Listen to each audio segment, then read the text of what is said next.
Bonjour à tous, je vous souhaite une bonne année 2020 et je vous retrouve aujourd'hui pour ce nouvel épisode de podcast consacré à la fin de l'année précédente 2019 pour vous parler des tenues du mois de décembre. Donc comme je vous l'avais promis la dernière fois, les tenues du mois de décembre vont être un petit peu plus orientées tricot, presque exclusivement tricot d'ailleurs puisque j'ai un seul projet couture à vous présenter. Voilà, ça se prête un petit peu à la saison qui est très hivernale en ce moment. Donc c'est vrai qu'il fait bien froid ici dans la région lyonnaise depuis depuis le début de l'année. On a eu un peu de douceur à Noël, mais après, voilà, il fait bien gelé le matin, il fait bien brumeux dans mon village et dans la périphérie. Donc on n'est plus sur les gros pulls. D'ailleurs rapidement, je précise qu'aujourd'hui je porte mon pull Miroménil que j'ai tricoté, je pense, il y a déjà 2 ans. Oui, ça devait être il y a 2 hivers, qui est un pull que je ne mettais pratiquement pas et que j'ai redécouvert récemment. Donc voilà, peut-être qu'il deviendra une pièce d'une tenue dans les épisodes prochains. Mais pour l'instant, il n'a pas forcément une association idéale, donc avec un jean, ça passe très bien. Donc, dans cet épisode, nous allons parler aussi de 2 tenues. Donc, une tenue couture tricot et une tenue qui n'en est pas vraiment une, c'est plus un ensemble puisque il est composé d'une pièce et d'accessoires et exclusivement tricot. Donc, c'est parti pour la première tenue.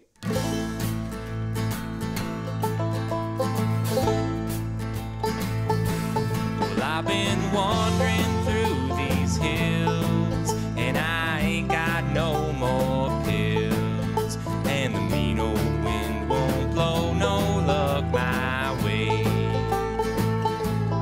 and the world has made me strong, but it can't contain me long, for I got a mind to make these bastards pay.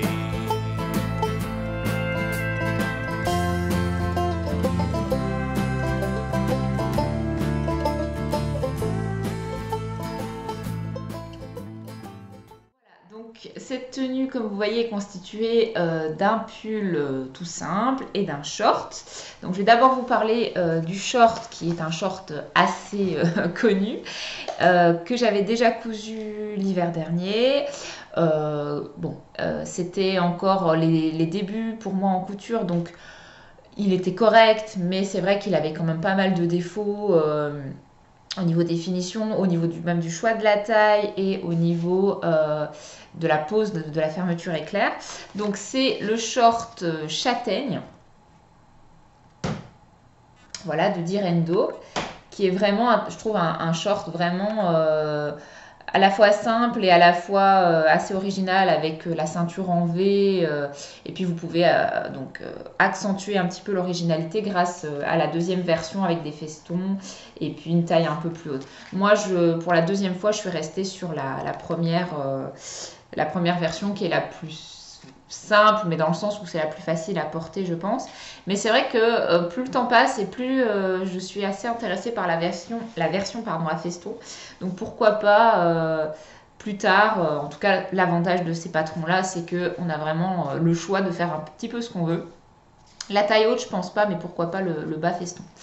Voilà, donc deuxième fois que je le réalise. Donc la première fois, donc dans je vous disais, qui n'était pas terrible parce qu'il y avait plusieurs erreurs et le choix de tissu n'était pas très bon non plus. Donc c'est vrai que dans le patron, on conseille de Nîmes, Lainage, Serger, gabardine. Moi j'étais partie sur la gabardine, mais n'y connaissant pas beaucoup à l'époque, j'avais pris un peu une gabardine au hasard. Et elle était un peu élastique, trop fluide à mon goût pour ce short. Donc je le porte pas vraiment, et puis surtout problème de taille puisque j'ai un petit peu perdu de poids depuis l'hiver dernier et déjà de base ils étaient quand même un petit peu grands, ils me tombaient un peu bas, donc là j'ai fait attention, donc plutôt que de faire la taille 40 j'ai fait la taille 38, donc je vous le montre hop du coup de plus près, et puis j'ai fait attention à mon choix de tissu. Donc là j'ai choisi une flanelle, donc pour que ça fasse vraiment un short d'hiver, qu'on trouve chez Cousette. Donc vous avez C'est une flanelle toute noire hein, et avec un motif. Alors de loin on dirait des pois et pourtant quand on approche, je sais pas s'il va faire la mise au point. Oups là. C'est des petits losanges formés par par trois petits. Je sais pas si je m'enlève. Il va peut-être faire la mise au point. Donc de près, voilà, ça fait son effet, mais c'est vrai que de loin, on dirait des petits pois. Donc il y a plusieurs, je sais qu'il y a plusieurs coloris. Il me semble qu'il y en a un où c'est gris, avec des petits pois aussi dans les tons clairs. Hein. Et il y a aussi une version noire, mais avec des petits pois blancs. Et là, c'est des petits pois beige que j'ai choisi, bah, tout simplement pour aller davantage avec des tons chauds de type caramel, moutarde, etc. Donc j'ai délibérément choisi ça. Alors, afin quand même de rendre à César ce qui est à César, il faut savoir que j'avais quand même repéré cette tenue. Alors, pas exactement la même, hein, parce que je suis pas sûre que le short, si le short ça devait être le même, mais pas le pull, chez une Instagrammeuse. Donc j'ai complètement oublié le pseudo et pourtant elle est quand même relativement connue. Donc si jamais tu te reconnais, n'hésite pas à te manifester. Mais en fait voilà, il y avait effectivement une photo où on la voyait avec son short, les mains dans les poches et elle avait un pull par-dessus coloris un petit peu caramel. Alors je pense que c'était un pull du commerce qui n'est pas tricoté mais bon. Moi, j'ai pu directement transposer à un pull simple et avec une laine que j'avais déjà en stock en plus. Donc voilà. Et donc j'avais vraiment flashé dessus et j'avais envie de la reproduire. Donc j'ai reproduit le short châtaigne avec le même tissu. Et par contre, j'ai un peu réinventé entre guillemets le pull pour reproduire un petit peu la même chose. Voilà, donc ce short, vraiment, là, je l'adore. Cette fois-ci, les finitions sont meilleures. C'est un petit peu normal. Hein. Donc le zip invisible... voilà, il est bien invisible, il n'y a pas de souci. Tout tombe correctement au niveau des jonctions. D'ailleurs pour le zip, moi j'ai utilisé, c'était la première fois que je le faisais, parce que j'en ai cassé une en fait. Voilà, sur le moment, j'ai voulu coudre trop près des dents. Du coup, forcément, après, la fermeture ne remonte plus. Et à force de la manipuler, je l'ai cassée. Donc, j'ai de toute façon dû tout découdre et tout refaire. Je me suis dit, bon, je trouve un compromis, n'essaie pas d'être trop près non plus parce que de toute façon avec la flanelle, le fait que c'est un peu épais, si vous n'êtes pas pile, le tissu vient quand même se remettre, je sais pas comment expliquer, mais il refait un petit bourrelet quand même qui fait qu'on voit pas la fermeture à l'intérieur. Et donc pour le poser, j'ai utilisé, parce qu'ils disent que normalement il faut quand même un peu bâtir la fermeture éclair avant de poser vraiment la ligne de couture finale. Mais voilà. Donc en fait, j'ai utilisé une colle. Donc c'est des colles qui sont provisoires, donc qui partent au lavage en fait. Mais sur le moment, ça maintient votre pièce. Vous pouvez coudre sans souci, sans épingle, sans rien. Et puis après, la colle s'en va toute seule au premier lavage. Même sans lavage, si vous tirez un bon coup, évidemment délicatement par rapport à votre tissu qui est en dessous, ça va pas résister plus que ça. Donc j'ai utilisé ça qui est pas mal. Je crois que c'est Prime, la marque PRYM, que vous trouverez chez Rascol. Voilà. Mais je trouve que pour poser une fermeture invisible, c'est hyper intéressant. On colle d'abord la fermeture et puis après on vient faire la couture et c'est plus simple. Voilà. Je cherche vraiment les astuces qui me permettent d'aller vers plus de simplicité tout en ayant une finition correcte. Donc voilà, qu'est-ce que je peux vous dire de plus? Pas grand chose, vraiment le Direndo c'est un plaisir, hein, les instructions sont très bien faites. Moi ce qui me pose encore juste un petit souci avec ce short, c'est le revers. Donc le revers en fait c'est vraiment une pièce à part, un empiècement que vous allez venir rajouter à la fin. Puis le coudre au bas du short, puis le replier et après il faut qu'il tienne. Donc pour qu'il tienne normalement on fait une couture invisible à la main et ça c'est un truc que je ne maîtrise absolument pas. J'avais essayé d'ailleurs sur l'ancienne version et en fait comme je voulais pas trop la serrer et en même temps elle n'était pas assez serrée, du coup le revers se rouvrait et on voyait les fils comme ça. Bon évidemment il faut être vraiment au-dessus et encore une fois quand on est de loin face à moi on voit pas. Mais moi je le voyais en étant vraiment au-dessus, je le voyais quoi. Donc c'était pas génial. Voilà. Donc là, ce que j'ai fait, c'est que j'ai fait des petits points où je traverse tout. Donc le fil ressort aussi du côté visible, mais je reste sur place en fait et je fais plusieurs. Donc c'est ce que j'avais fait à la main. Donc par un exemple, ici par exemple. Vous voyez là il y a le point qui tient. En fait, ça traverse tout. Mais comme c'est du noir sur du noir, ça se voit pas. Enfin, vous voyez juste que c'est un petit peu renfoncé ici. Je sais pas si ça se voit bien parce que déjà ça sature à mort. Ouais, voilà. Enfin, à peine quoi. Sauf que ça tient pas. Ça n'a pas tenu au lavage. Tous les fils se sont partis au premier lavage. Donc je me suis dit, bon, ben, comment je vais faire du coup? Et j'ai repris, j'ai fait la même chose mais à la machine. Donc j'ai passé sous le pied de biche toutes les épaisseurs et j'ai fait une espèce de point sur place. Donc en fait, au point endroit, en mettant une longueur pas trop grande, je faisais juste avancer une fois mon aiguille et je la reculais et je l'avançais, je la reculais, je l'avançais, je la reculais. 4-5 fois. Et comme ça, le point était beaucoup plus solide qu'à la main. Je ne sais pas pourquoi, parce que finalement, à la main, je faisais pratiquement la même chose. Et là, maintenant, ça tient. Voilà. Donc, c'est pas... je pense que ça, c'est pas l'idéal, évidemment. Mais ça permet au revers de tenir sans que j'ai galéré avec une couture invisible tout le long, avec des difficultés de tension, avec des difficultés à ce que ça soit vraiment invisible et tout ça. Au moins là, ça fait vraiment... ça tient bien et ça se voit pas, quoi. Enfin, vraiment, de loin, il n'y a aucun souci. Voilà. Bon, la flanelle, vous voyez, ça se froisse un petit peu, mais pas tant. Là, en fait, tel que je vous le montre, il a été porté, remis dans l'armoire, parce qu'il n'était pas sale, c'est pas pour une fois, et ressorti, quoi. Donc, il est comme ça. Donc, si je devais le mettre là demain, je le repasserai un petit coup de fer, mais sinon, franchement, ça va, quoi. Ça va. Donc, chouette short d'hiver. C'est la première fois que je cousais de la flanelle. C'est assez sympa à coudre.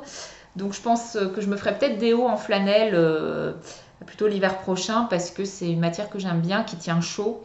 Donc là, c'est juste un short. Donc, ça reste un short. Malgré tout, ça ne tient pas chaud. Mais je me dis que pour une blouse ou même une robe, ça doit être intéressant. Ma seule crainte, c'est qu'avec le temps, ça peluche. Parce que voilà, c'est un petit peu... Alors c'est de la flanelle de coton, je sais même pas sûr. Ou c'est de la flanelle de laine, j'en sais rien. Enfin, en tout cas, je le lave à la machine au programme délicat, donc pour pas prendre de risques. Mais il y a quand même un léger voile de poil, je sais pas comment vous voyez ça à la caméra. Mais ça passe, quoi. Ça passe, donc pour l'instant, ça fait pas user, mais je pense que ça tiendra pas 10 ans, quoi. Voilà. Bon, en tout cas, je suis contente. C'était vraiment un short que je voulais me refaire parce que, voilà, les shorts du commerce, je crois que je l'avais déjà dit, j'en trouvais plus ou pas qui m'allait. Et quand je me suis mis à la couture, direct le short châtaigne, je l'avais vraiment en ligne de mire parce que il me faisait vraiment envie et c'était vraiment le genre de pièce que je ne trouvais pas. Donc voilà, ça m'a permis de les créer moi-même. Donc ça, c'est du coup la première pièce. La deuxième pièce, du coup, tricot. Donc on va plus parler que de tricot maintenant. Vous pouvez tous revenir, les tricoteurs. Donc c'est le pull qui est aussi un petit peu froissé. Imagine de Atelier Émilie. Donc Atelier Émilie, elle a quand même sorti depuis, je sais pas, peut-être les 2 dernières années, beaucoup de pulls simples, basiques, mais qui permettent justement... et de gilets aussi d'ailleurs, mais qui permettent vraiment justement de sublimer les laines, sublimer les accessoires comme les boutons, et surtout se créer une garde-robe vraiment mainstream. Enfin voilà, et moi c'est vraiment ce genre de pièces que je cherche. Donc voilà, je réfléchissais à lequel patron faire éventuellement. Donc j'avais hésité avec le no frill sweater, mais finalement j'avais fait le pull blanc avec. Donc le Imagine, je l'ai imaginé du coup en laine caramel comme ceci. Donc j'ai reproduit, comme je vous disais, l'ensemble que j'avais trouvé sur Instagram. Donc pour moi, c'était vraiment le bon patron. Alors, donc la laine que j'ai utilisée, c'est de la double film, Merino plus un fil de mohair. Donc j'ai utilisé de la laine amourée, le fameux coloris caramel au beurre salé. Donc ça, c'est un coloris selon les bains que vous allez avoir plus ou moins nuancé, plus ou moins chamarré. Moi, comme vous voyez, j'ai quand même plutôt une version assez nuancée, puisqu'il y a des gammes, vraiment foncées et claires qui apparaissent. Donc au début, j'étais pas sûre de moi en me disant est-ce que vraiment j'ai envie de... est-ce que j'ai pas envie de quelque chose de plus uni? Donc j'ai hésité, j'ai fait l'échantillon, et puis bah, finalement je me suis dit si ça va très bien. Et je regrette pas parce que vraiment je suis très contente de l'effet que ça donne. Et donc j'ai aplati le tout avec un mohair du coup complètement uni, qui est la fameuse Ito Sensai Sensai de la marque Ito. Et alors le coloris par contre c'est coloris, alors c'est cannelle et en anglais ça doit être, c'est en anglais du coup cinnamon, quelque chose comme ça, que j'ai trouvé chez le site Laine et Tricot. C'est toujours là que j'achète ma laine Ito Sensai. Voilà. Donc l'intérêt de ce pull, je trouve, c'est vraiment le raglan. En fait, on part d'abord sur des augmentations qui sont faites que d'un côté, si je dis pas de bêtises, et après on fait un raglan classique. Donc ça vous donne un arrondi au niveau de l'épaule. C'est vraiment ça qui m'a le plus attiré dans ce pull. Au niveau de la taille, j'ai fait un petit micmac. J'aime bien pour l'hiver de nouveau, j'aime bien les cols bien resserrés. Et en regardant, voilà, à chaque fois avant de démarrer un projet, je vais quand même un petit peu voir avec le hashtag voilà, les versions de celles qui l'ont déjà fait. Et je trouvais que le col avait tendance parfois, selon certaines versions, à être un petit peu large. Donc ce que j'ai fait, c'est que j'ai fait le col de la taille 1. Je suis partie sur le nombre de mailles à monter de la taille 1. Et après, avec le raglan, j'ai allongé jusqu'à ma taille ordinaire. Donc là, j'ai choisi de faire la taille 3, toujours par rapport au fait que je tricote serré, donc ça correspond plus à une taille 2. Donc du coup, j'ai le col qui remonte là où je veux, quoi. Alors, faut aimer parce que c'est vrai qu'il a tendance un petit peu à... Il remonte... Enfin, de façon globale, il arrive un peu là, comme vous l'avez vu dans la vidéo, mais parfois, il se plaque. Et alors, ça fait un petit peu bizarre d'avoir une sensation ici pas d'écrasement, mais comment dire, juste quelque chose qui est posé là, sans que ça remonte jusqu'en haut. Donc c'est-à-dire que c'est pas vraiment un col roulé et pourtant ça remonte suffisamment haut. Et donc ça, je crois que c'est aussi un peu le principe des cols victoriens et tout ça. Et il faut s'habituer à cette sensation qui est un petit peu bizarre. Et je sais qu'il y a certaines personnes qui n'aiment pas ça. Donc l'astuce que je vous donne, méfiez-vous si vous n'êtes pas forcément à l'aise avec les cols justement qui remontent comme ça, parce que ça crée une sensation un petit peu bizarre. Donc moi j'ai un peu tendance à tirer dessus en journée, pas parce que j'aime pas la sensation, mais plus pour le replacer. Et j'ai pareil avec le No Frills Sweater que je vous avais présenté la dernière fois. Voilà. Donc voilà pour la subtilité. Et après au niveau des modifications, je pense que c'est tout, à part le... Non, à part le changement de taille, je crois que j'ai suivi complètement le patron. Bon, alors après, les longueurs de côte, je ne fais pas forcément ce qui est préconisé là. Voilà, là, j'ai choisi de faire cette longueur-là. Il y a 7 cm, allez, à peu près. 7 cm. Et le pull est tout droit, hein, donc il n'y a pas de... c'est pas resserré à un moment donné, c'est vraiment un corps droit. Mais il y a moyen de donner un effet blousant. Enfin, voilà, il y a moyen de faire des choses. Donc le principe du pull Imagine, c'est que justement vous pouvez imaginer des rayures, imaginer pourquoi pas rajouter un petit motif texturé. J'avais hésité à un moment donné à justement refaire le motif du pull Flora que je vais vous présenter juste après. Et puis finalement, je me suis dit bah non, reste dans le jersey simple. Déjà parce que je venais de me taper le pull Flora et refaire encore le motif, j'étais pas forcément très motivée. Et j'ai aussi hésité à un moment donné à mettre un fil doré avec. Donc vous savez, vous pouvez acheter, je pense que c'est la marque Madeira qui fait ça. Vous pouvez acheter des bobines, des très longues bobines où vous avez vraiment un fil tout fin, argenté ou doré ou rose gold. Enfin, il y a plein de coloris différents. Il y en a chez Rascol notamment. Et si vous le tricotez ensemble avec tout le reste, bah voilà, vous allez avoir tout le long de votre projet ce petit fil-là. J'ai hésité, puis vraiment, je me suis dit non, allez, en ce moment, tu es sur des choses simples et je sais que si je me complique la vie, je vais être contente sur le moment et puis peut-être que sur le long terme, moins. Donc là, vraiment, ma ligne de conduite, ma politique en ce moment, c'est d'être vraiment dans des choses simples. Donc je me suis dit, reste au plus simple, fais le pull simple, enfin, comme il est d'origine simplement, sans rajouter des fioritures, sans rien. Et puis voilà, la laine étant déjà de toute façon nuancée, c'était suffisamment original déjà par rapport à ça. Voilà, je suis ravie de ce pull et je suis ravie de la tenue dans sa globalité. C'est vraiment très agréable à porter, c'est chaud et en même temps c'est un short, donc c'est un short en plus que je trouve très féminin, donc c'est un côté. On peut s'amuser avec des collants, alors c'est vrai que moi généralement je mets des collants noirs classiques, mais avec des collants plumetis c'est très joli aussi, ou avec des motifs ça peut être très beau. Des bottes, ça passe avec des bottes, ça passe avec des bottines, ça passe avec pourquoi pas des baskets noires, enfin voilà. On est sur des tenues à la fois, si vous voulez les rendre cocooning, il y a moyen, et à la fois aller bosser avec en accessoirisant différemment, et ça, encore que ça dépend dans quoi on travaille, hein, mais moi je peux m'habiller comme je veux, il n'y a jamais eu aucun problème avec ça. Mais bon, c'est vrai que j'ai quand même tendance à être un petit peu moins plus cool à la maison et peut-être un petit peu plus habillée quand même pour aller au travail. Je le fais de façon un peu systématique, naturellement, alors que j'ai pas forcément besoin, quoi. Bon, après, on évite quand même d'aller au jogging au travail en jogging, mais j'ai pas de jogging de toute façon. Voilà pour cette tenue. Et donc, je trouve que les petits pois beige, voilà, ça rappelle un petit peu la couleur du pull. Bon, là. Donc là, de façon générale, vous voyez les choses un peu plus claires qu'elles le sont vraiment. Le pull, il est un petit peu plus foncé que ça, hein, et plus caramel. Ouais, c'est vrai que si j'éloigne déjà, c'est voilà, le haut là du pull correspond déjà un petit peu plus à la réalité.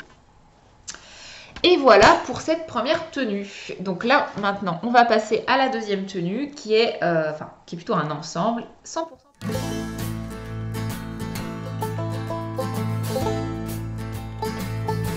Well, I've been wandering through these hills, and I ain't got no more pills, and the mean old wind won't blow no luck my way, and the world has made me strong, but it can't contain me long, for I got a mind to make these bastards pay.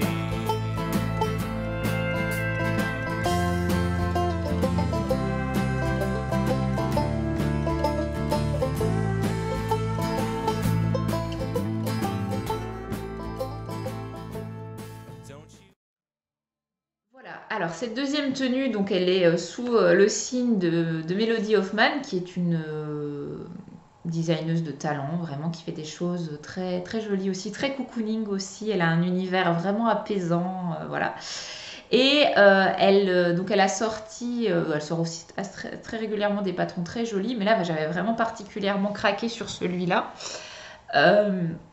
Notamment vu chez Listelor, mais alors il y a longtemps, il y a plus d'un an je pense, hein, que tout est sorti. Non, le pull a mis un peu de temps à sortir, mais le bonnet et le col sont disponibles depuis un moment. Et donc j'ai décidé de faire cette tenue complète. Donc il y a trois couleurs, trois laines différentes, trois marques différentes. La laine grise, c'est de la Heidi, la base mérino classique. Je ne sais pas si elle a un nom. Et c'est le coloris perle. Donc c'est un gris très très clair avec légèrement des nuances bleutées. Ensuite, vous avez le bleu marine qui est la Féfile, qui est aussi son mérino classique. Et la couleur, c'est obscuro. Donc c'est vraiment un très très beau bleu, très profond, avec des belles nuances par rapport à la lumière. Vraiment... c'est mon bleu marine préféré depuis que je tricote. J'en avais jamais vu un aussi beau. Donc, à réfléchir peut-être pour un projet entier dans cette couleur-là pour plus tard. Et enfin, le violet bordeaux, violine, voilà, interprété de façon différente par chacun. C'est donc de la laine by Simone, Yarn by Simone, le coloris c'est Madame Rêve, et que vous allez retrouver dans la base. Moi c'est la Mérino aussi. Voilà, il n'y a pas de nylon hein, dans aucune de ces trois laines. Pardon. Voilà, donc j'ai commencé par le bonnet que j'ai tricoté il y a un petit peu, il y a du temps maintenant. Il me semble que c'était déjà fin d'été, début d'automne. Donc le voici. Donc c'est le Flora Hat. Donc chacun des patrons a le nom Flora. Donc, c'est un bonnet qui est tricoté en double. Donc, en fait, si vous voulez, vous pouvez l'ouvrir. Enfin, tricoté en double. Tricoté en 2 parties qui permettent de le doubler. Donc, en fait, on fait un montage provisoire. On tricote le premier bonnet et on vient récupérer les mailles et on tricote le deuxième bonnet, tout simplement. Et là, on est sur un jacquard motif qui est très joli. Donc, c'est le fameux motif, petit motif fleur, là que vous retrouvez, qui est très facile à faire. Et ici, il y a l'aspect changement de couleur, hein, du coup. Donc j'aime vraiment les 2 côtés, mais j'ai un petit peu plus tendance à mettre le côté gris, parce que je trouve que ça va mieux avec le pull que si le bleu était dominant, parce que c'est vrai que le pull est bordeaux, bleu marine bordeaux, voilà.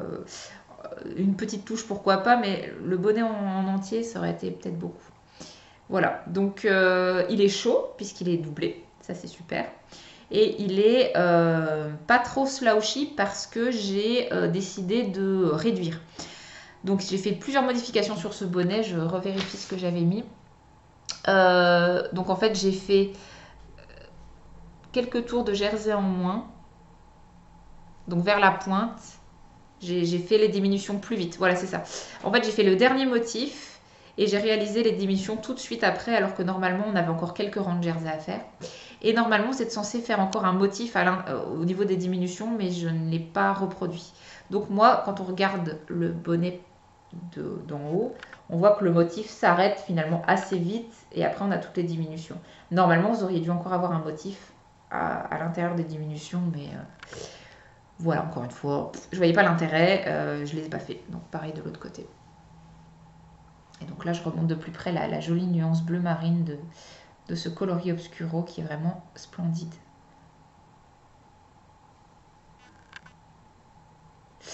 Voilà pour le bonnet, tout simple. Du coup, je vais peut-être vous le mettre quand même dans cette coloris-là. Donc, ce qui est sympa avec ce bonnet, c'est comme il y a la partie à l'intérieur, vous pouvez faire ressortir une petite ligne comme ça de contraste qui vient faire tout le tour. Donc c'est joli. Je trouve que c'est sympa aussi. Voilà, donc vous voyez, il n'est pas du tout slouchy. Alors on ne peut pas rajouter de bonnet parce que sinon on peut plus changer le sens. Ou alors il faut un bonnet. Vous savez, il existe des bonnets. Je dis bonnet depuis tout à l'heure. On ne peut pas rajouter un pompon. Sinon on peut plus changer de sens. Sauf si vous trouvez les pompons, vous savez, qui se clipent avec un bouton à pression. Donc ça, je pense que du coup, quoique il y a une des 2 parties qui doit être cousue quand même. Ouais, je pense qu'il y a quand même une des 2 parties qui doit être cousue. Mais ça se tente quand même peut-être de ne pas attacher la partie clip et de mettre le pompon. Bref, je réfléchis tout haut. Mais à la base, voilà, c'est pas un bonnet à pompon, quoi. Donc, le deuxième projet que j'ai réalisé, c'est le pull, mais je vais vous le montrer en dernier. Et j'ai réalisé le col Flora en 3e dans la trilogie. Là. La trilogie. Donc, le col, le voici. Donc là, clairement, c'est le projet qui m'a pris le plus de temps. On pourrait penser le pull, mais peut-être que le pull m'a pris plus d'heures, mais je l'ai tricoté plus vite que le col, que j'ai vraiment étalé dans le temps parce que, comme vous voyez, il y a 2 parties et c'est exactement la même. Donc quand vous en avez fait une et que vous devez recommencer tout à zéro, c'est un petit peu lourd, surtout qu'on est quand même sur un jacquard pas compliqué en soi parce que c'est un jacquard de couleur, mais il y a quand même beaucoup, ça se retient pas, quoi. Il y a quand même beaucoup de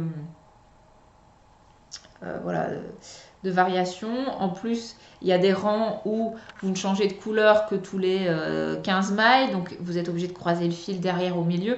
Donc c'est un petit peu costaud quand même comme jacquard, j'ai trouvé.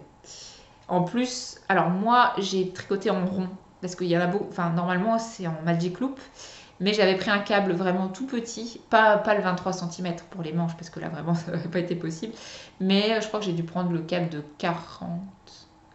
Ouais, ça doit être ça, 40 cm parce que vous avez à peu près 20 cm là et 20 cm là.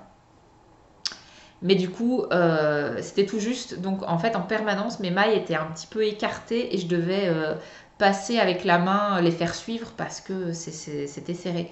Donc c'est vrai que ça m'a aussi rallongé un petit peu le temps de tricot. Donc je sais pas est-ce qu'il vaut mieux le Magic Loop quand même par rapport au fait que les mailles ne soient pas trop tendues, mais du coup vous passez votre temps à devoir changer l'aiguille et tirer le câble, ou est-ce que un petit format, alors je sais qu'il existe aussi des aiguilles 30 cm, peut-être que c'est la bonne solution. Pourquoi pas? Parce que c'est vrai que pour le jacquard, moi je préfère rester en rond que être en rond complet plutôt que d'être en Magic Loop. Parce que du coup, quand vous passez le câble avec les plusieurs fils, enfin voilà, je trouve que c'est un petit peu compliqué la tension à ce moment-là. Encore que même ma tension n'est pas forcément parfaite. Là, on est sur une laine quand même très retordue, mérino. Donc on a un jacquard qui ne se fond pas du tout en fait. Hein. Là vraiment, on reste sur, on voit bien, les mailles sont très détachées les unes des autres. Et c'est pas forcément hyper régulier. Mais bon, pour un col, ça passe assez bien. Quoi. Voilà, donc j'ai fait une modification. Je sais pas si vous voyez, j'ai une partie grise avec les motifs Flora. Donc là, ça c'est la normale, entre guillemets. Donc là, j'ai suivi le patron. Et là, elle est plus petite. J'ai réduit un petit peu la longueur parce que je voulais pas que le col baille au niveau de mon cou et le laisse à nu.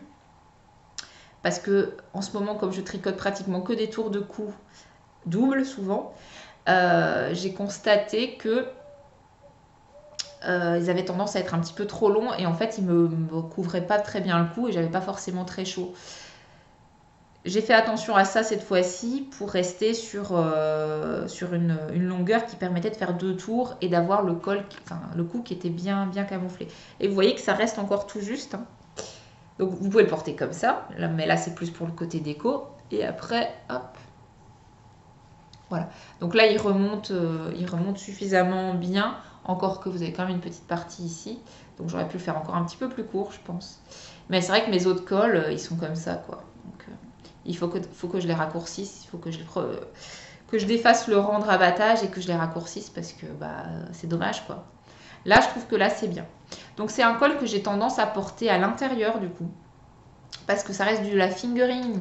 Donc, même si je le double et qu'il y a un tour complet, donc il y a 2 épaisseurs à chaque fois, hein, forcément, je trouve qu'il n'est pas si chaud. Voilà, donc je le porte à l'intérieur ou les jours où il fait pas trop froid, mais justement, par rapport à un gros châle, on peut le supporter chez soi, au bureau. Ça reste agréable et puis il est quand même très, très élégant, je trouve. Ça fait un col assez élégant, donc ça passe très bien. Et j'ai 3 couleurs que je porte beaucoup, du bordeaux, du gris, du bleu. Donc ça peut aller avec pas mal de mes affaires, des pulls déjà tricotés, etc. Pas forcément le pull Flora, mais voilà. Voilà pour ce col. Donc, si vous aimez le jacquard, foncez, parce que là je pense que vous allez vous éclater. Maintenant voilà, il y a 2 fois. Il faut le faire 2 fois, quoi.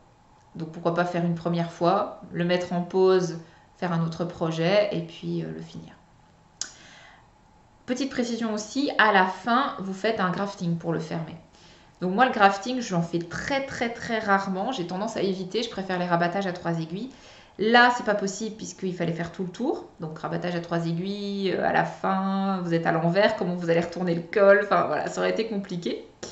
Donc j'ai suivi le grafting, hein, j'ai repris une vidéo et ça s'est bien passé. Donc on voit quand même, hein, vous voyez la ligne parce que le grafting est plus serré que le reste. Donc ce côté-là est réussi. L'autre côté, hein, personne n'est parfait.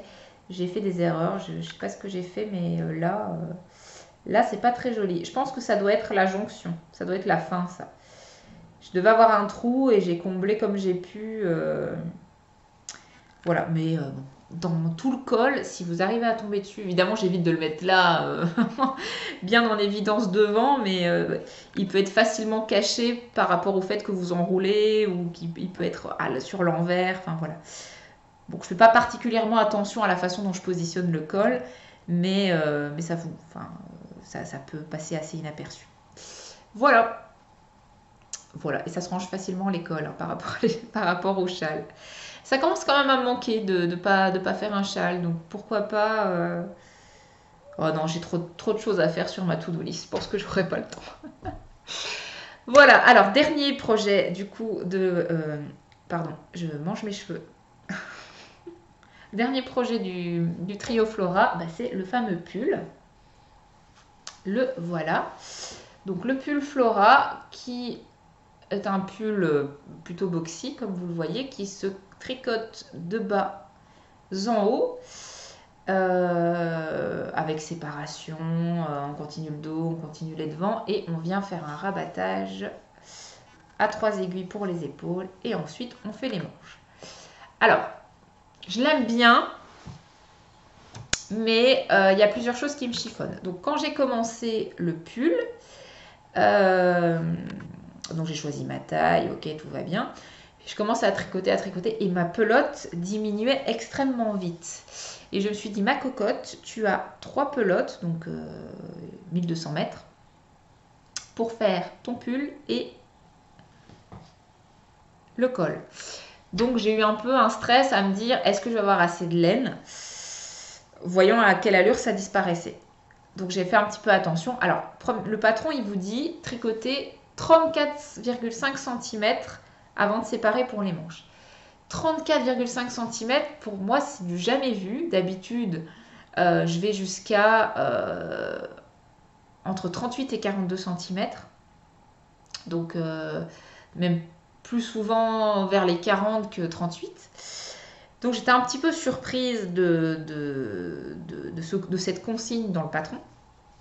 Je me suis dit, fais confiance à la designeuse. Donc, je me suis arrêtée à 34,5 cm. Aussi parce que de toute façon, je me disais, ça m'arrange, je vais peut-être pas avoir assez de laine. Donc ensuite, j'ai fait les devants. Et pareil, au moment de remonter les manches, je me suis dit, fais-les les plus fitées possible. Donc là, je sais pas si vous voyez, mais effectivement, elle est quand même très fitée, cette manche. Donc effectivement, ça me serre un petit peu. Alors, au bout d'un moment, ça se détend, donc à porter, ça va. Mais j'aurais quand même dû les faire un peu plus larges. Mais j'avais vraiment cette peur de manque de laine. Au final, j'ai fait le pull, j'ai fait le col, et il doit me rester un tiers de la dernière pelote. Donc je suis un petit peu dégoûtée parce que je me suis dit qu'avec ce tiers-là, finalement, j'aurais pu soit faire des manches un petit peu moins serrantes, soit un pull un peu plus long. Parce que vous avez vu dans la petite présentation de la tenue, il est quand même vachement court, quoi. Alors, c'est un parti pris. Il y a certains pulls où on vous conseille même que ça soit court. Je pense au pull RL de Longa & Canna par exemple. Mais là, il est vraiment, vraiment court. Donc moi, ce que je fais, je ne l'ai pas fait pour la vidéo pour bien vous montrer. Mais moi, ce que je fais, c'est que souvent, je mets un débardeur en dessous qui dépasse. Donc avec un petit peu de dentelle qui dépasse. Du coup, c'est assez joli, je trouve. Ça rend bien deux ensemble. Un petit peu de dentelle plus ça. D'ailleurs, je pourrais même m'amuser à carrément coudre un galon de dentelle de façon permanente sur le pull. J'y pense éventuellement, mais bon, pour l'instant, comme j'ai des débardeurs qui fonctionnent bien, pourquoi m'embêter, quoi. Voilà. Donc méfiez-vous peut-être quand même de ces fameux 34,5 cm. Je ne sais pas pourquoi, pourtant quand on regarde ces photos à elle, quand on regarde les photos des autres, il me semble pas si court. Alors je sais pas. Est-ce qu'il était censé s'allonger au blocage? Et ben moi, ça ne l'a pas plus fait que ça, parce que moi, c'est vrai que mes pulls bougent assez peu au blocage, peu importe la laine, peu importe rien. Je ne sais pas. Ou alors est-ce que la partie entre la manche et le col est peut-être censée être plus longue que moi je ne l'ai fait. Honnêtement, je ne sais pas ce qui change par rapport à, à la version d'origine. Modification importante que j'ai réalisée en tout cas par contre, c'est le col. Elle vous dit de le laisser accru, je crois, ou peut-être qu'il y a quand même un petit peu comme le Miroménil, je pense. Moi, mon Miroménil, il est accru. Donc, j'ai monté les mailles et j'ai fait le yoke et j'ai jamais repris les mailles. Et ça se passe bien sur ce pull-là, ça tombe bien. Là, je trouvais que ça roulotait trop, que c'était pas très, très heureux. Donc, j'ai relevé les mailles et j'ai fait des côtes 1-1, je pense, classiques. Voilà. Et donc, il n'y a pas de problème. Le col tient bien. Il est moins bateau, forcément, du coup, mais moi, ça m'arrange, personnellement. Voilà pour ce petit pull qui est très joli au demeurant, mais qui a quand même 2-3 points qui me gênent un peu. Alors je le reprendrai pas, tant pis. Je le mets comme ça, je vous le dis, avec un débardeur. Les manches, une fois qu'il est mis, ça passe. Hein, vous avez vu sur la vidéo, hein, j'ai pas l'impression non plus d'être saucissonnée. Hein, ça va, hein, mais je suis un petit peu déçue parce que j'attendais beaucoup de ce pull en fait. Dans ma tête, c'était vraiment un pull boxy, le pull boxy basique avec juste le petit détail, le petit motif, pareil, un peu comme le RL, un peu comme le Tender, où voilà, on est sur la forme que j'aime bien boxy, mais il y a ce petit détail supplémentaire qui fait que ça le rend vraiment joli, sympathique. Là, du coup, voilà, oui, il est boxy, encore qu'il n'est pas non plus hyper boxy, mais il manque, il y a ces 2-3 petits défauts qui le rendent moins waouh que j'espérais. Ça arrive, hein, les déceptions en tricot, c'est pas grave. De toute façon, je le porte, donc on est quand même sur l'objectif est atteint, hein, voilà. Et puis, il a quand même ses assortiments bonnet et col qui, voilà. Je trouve que ça le fait quand je porte les trois. Bon, quand je porte les trois, j'ai forcément un manteau, sinon je ne mettrais pas le bonnet. Mais moi, je le sais qu'à l'intérieur, j'ai un ensemble complet où tout va ensemble. Donc, c'est assez rigolo, quoi. Voilà pour ce que je voulais vous présenter aujourd'hui. Donc, c'est vrai que cet épisode arrive un petit peu en décalage puisqu'on est le 8 janvier et que je vous présente que les projets du mois de décembre. Ce qui veut dire que moi, dans mon processus de réalisation, je suis quand même plutôt à l'avance. Donc, j'ai pas mal de choses à vous montrer pour la suite. Donc, je pense que l'épisode de janvier arrivera assez vite. J'espère, donc là le 8 janvier, j'espère le tourner fin janvier du coup, on y croit. Et puis après reprendre le rythme normal, toutes les 4-5 semaines, un épisode de podcast. Voilà, je vous en dis pas plus puisque de toute façon je vous parle des projets au fil de l'eau. J'essaye de continuer à alimenter Instagram, mais c'est pareil, je poste moins souvent, mais j'essaye de poster des choses un petit peu plus abouti, on va dire. Et voilà, je trouve un peu mon rythme, je continue à trouver un peu mon rythme dans tout ça, sans me mettre la pression. La période de janvier-février, au niveau du travail, pour moi, c'est la plus chargée, donc je sais aussi que je vais avoir besoin de souffler un petit peu. Mais voilà, j'ai quand même pas mal cousu en novembre et en décembre, donc j'ai des choses à vous montrer plus tard. Mais j'ai du stock, tout va bien. En termes de tenue, il y a des choses qui fonctionnent. Voilà, donc j'espère que cet épisode vous a plu. Je vous souhaite à tous et à tous un bon processus créatif pour toute cette année 2020 et je vous dis à la prochaine fois.